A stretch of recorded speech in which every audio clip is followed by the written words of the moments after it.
Hi guys, मेरा नाम है श्रवण कुमार। कई बार क्या होता है, इंजन असेंबल करते वक्त कोई नट या जो कोई स्क्रू है वो हमसे जो है ढीला रह जाता है, या फिर इंजन वाइब्रेशन की वजह से जो है कोई नट या स्क्रू जो है ढीला हो जाता है। फिर क्या होता है, फिर आने लगती है इंजन से हमारे कई तरह की साउंड। इस टाइप की साउंड आती है जिसको आइडेंटिफाई करना जो है थोड़ा मुश्किल हो जाता है, जैसा कि मेरे साथ हुआ।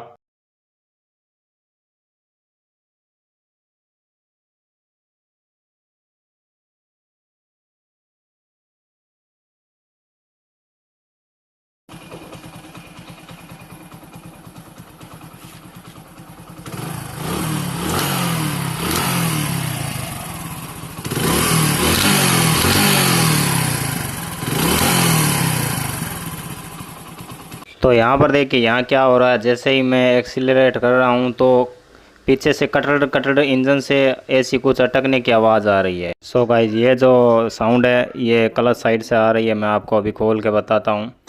तो मैंने इसको जो है पहले ही देख लिया।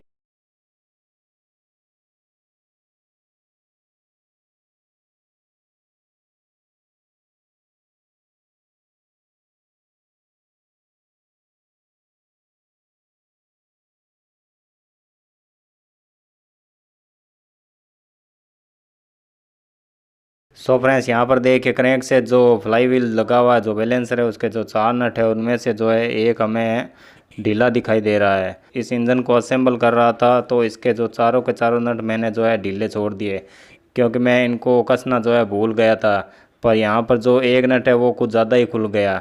तो ये जो साउंड थी वो इसी की आ रही थी। तो किसी स्क्रू को जो है कसने से पहले डबल श्योर होना ज़रूरी है। अब मैं इसके जो है चारों नट मैंने कस लिए हैं, तो अब मैं आपको इसकी साउंड जो है सुनाता हूँ।